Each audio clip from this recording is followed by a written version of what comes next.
Well, there was that morning. No. You know, I always knew. I mean, I didn't know I was gay. I knew I liked men as well as women. And so I had to sort through that until I realized that any woman who I liked that much deserved more than a man who was going to run off to the Greyhound station to meet other people.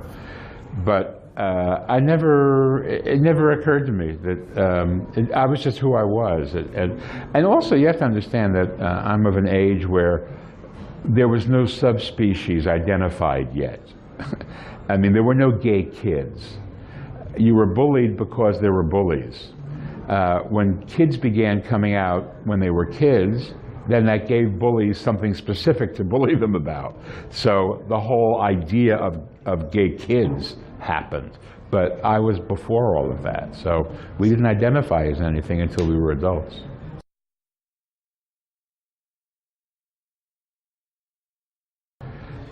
Yeah, I was always proud. I was always who I was, and I was never ashamed of anything that I was doing. I realized that some stuff I was doing was looked down upon by other people, and was a reason to be cautious. But I was never shamed by anything that I did. Awesome. That's pretty amazing. I know. I think I'm lucky, and I mean, obviously, I'm lucky because of the atmosphere in which I grew up, and of course, I was in the theater from a young age, and so I was surrounded by an embracing environment and a culture that rewarded eccentricity and flamboyance and all of that stuff that you know, like cost accounting would probably frown upon.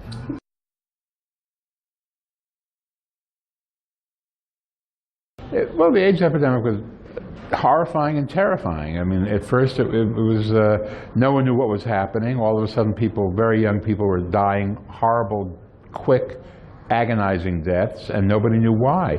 And everybody was scared of it, and when it became clear that a lot of gay people were getting it, they became scared of gay people, generally.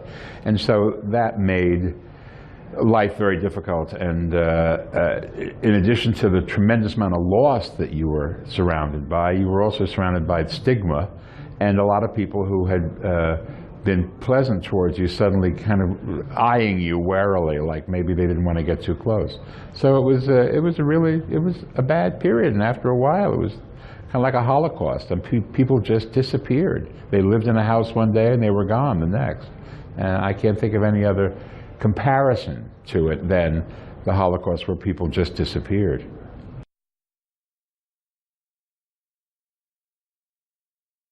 Well, I started getting involved because the government was afraid of us, so they were afraid of the disease, and it became kind of a pariah disease. Nobody wanted to raise any money for it. The government wasn't going to give us any money, and we had to coax it out of the private sector. And one of the ways you do that is by putting on a show and raising money.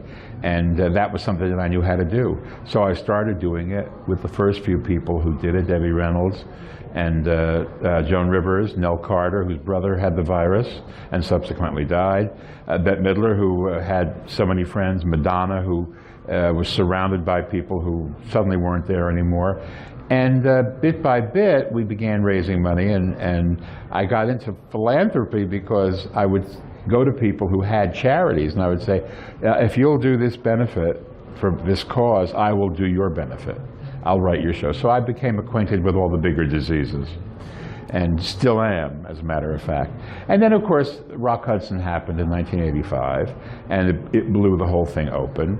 And even more important than that, it attracted his great friend Elizabeth Taylor, who began raising money and getting people involved. And one of the wonderful things about Elizabeth was that everybody would take her call. I mean, the Pope would take her, if only to discuss jewelry, they would take her call. So Elizabeth got a lot of people into it, and it mainstreamed after Elizabeth was involved. She was doing it in this country, and Diana, the Princess of Wales, was doing it in England. If it hadn't been for her, there wouldn't have been a similar AIDS movement in the UK, mainstreaming the way it did at the same time ours did.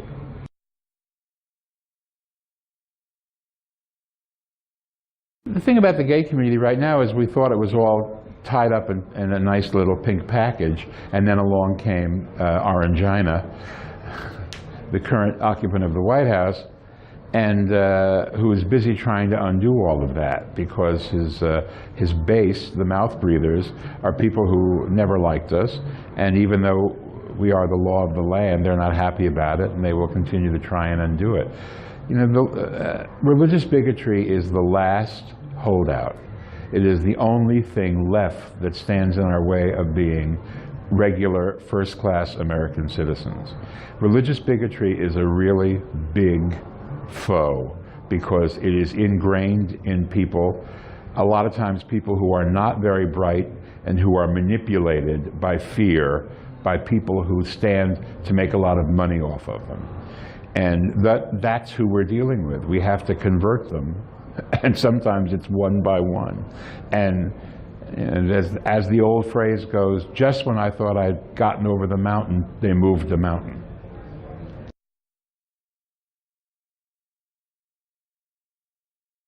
I think that what everybody in America certainly knows, and I think in the world every gay person should know, is that visibility is the only way we're going to succeed. People often say to me, what happened? There are so many gay people now. There never used to be. And I'd say, well, you know, the mothership landed and we just all came off of Planet Connie, where we were living. But the fact of the matter is, coming out is the most important thing you can do. And I know this is easy for me to say in 21st century America, especially in California, and this is not so easy to say to somebody who is living in Pakistan. But the fact is that once they realize they're talking about you personally, and they put a face on it, it's difficult for them to continue hating because it's no longer an abstract concept. It's this person in their own family. And I mean, it's obviously, in other cultures, it's a much, much more uphill, stony road than it is for us here in America. But all of this happened because of visibility. If we had stayed in the closet, none of it would have happened. We would have been the outlaws forever. And while there's a certain nostalgia for that in the culture, people who liked being outlaws, they're old enough to remember what it was like to be an outlaw. Trust me, it wasn't as much fun as they make it out to be.